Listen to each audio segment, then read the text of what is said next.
My mother gave me a camera when I was in high school, and I just clicked. So I've been photographing ever since. When I first came to Providence to study at Brown and RISD, I was making portraits. So I'd meet people, photograph them. And after a while, it felt like they were too detached from the values I had grown up with. I grew up on a small family farm in Long Island. I'd always done community service on the side, since I was a kid with my parents. In 2004 and 2005, about my sophomore year at Brown, I decided that I wanted to try an experiment of using photography to get to know a community, and then using the photographs that came out of that to somehow impact the community.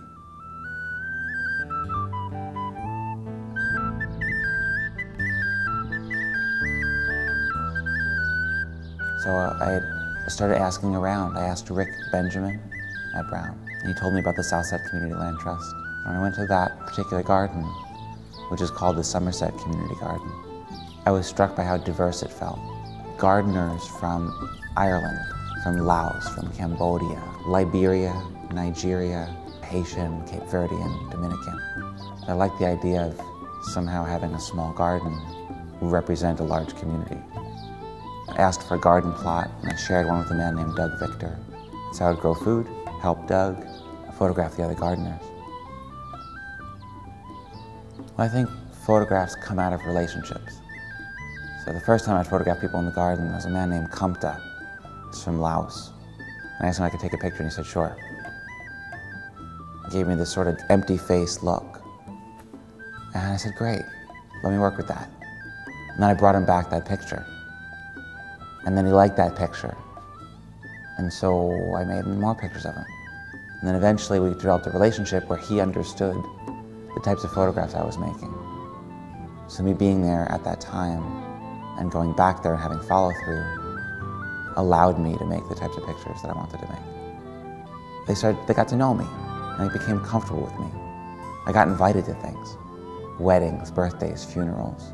So that garden became a window into a neighborhood that I would have otherwise been a visitor to as a student at Brown. So that was my first attempt at that, of getting to know someone through the process of photographing them. After about a year of photographing, I laid all the pictures out that I'd been giving people and kind of picked the best ones. And I took a stack of the pictures down to City Hall, the gallery space there, and we had a show. Paul Brooks, who ran the wall space, said, well, why don't you ask politicians to come? Call them honorary chairs. So by the time I had the show, we had most of the politicians in the state calling themselves honorary chairs of it. We brought in vegetables from the garden, and leaders from the Hmong community, and Phil Edmonds was playing Irish whistle. There was Hmong dancing and a blessing by the monks. It was quite a scene.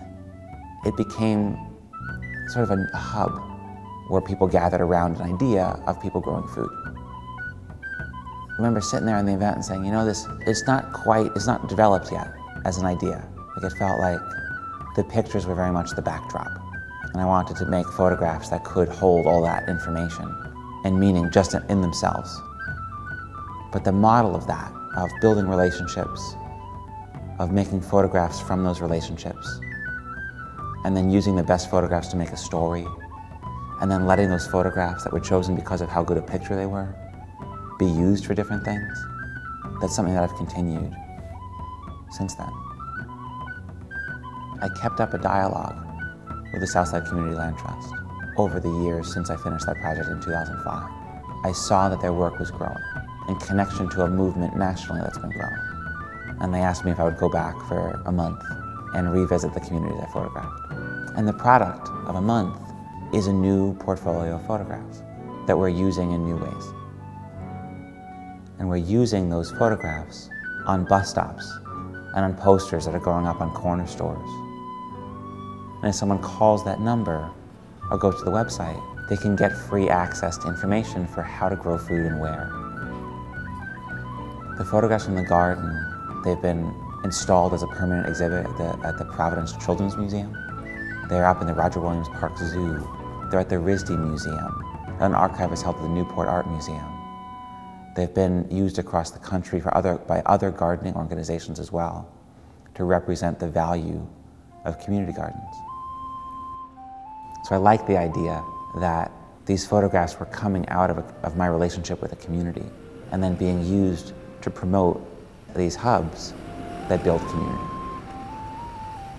Growing up with a family who followed the principles of the Back to the Land movement from the 1970s, I was curious to see what a self-sufficient lifestyle would look like.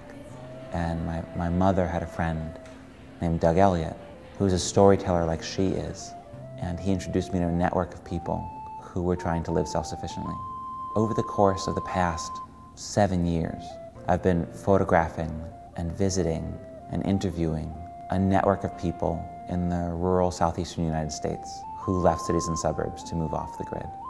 I photographed families in Tennessee, North Carolina, Georgia, Kentucky, and Virginia, and then went back again and again, just like I'd done in the garden, and getting to know people through the process of photographing there.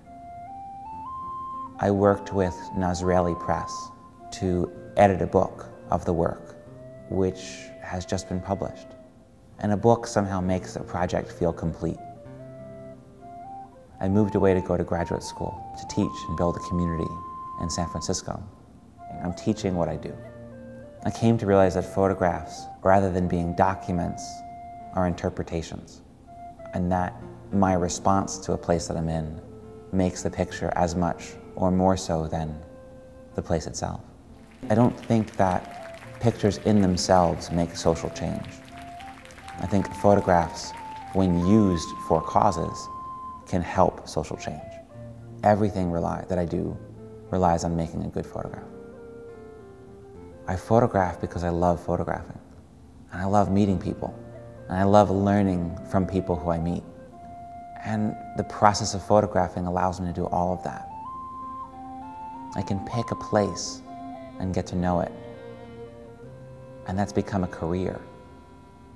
I got no complaints.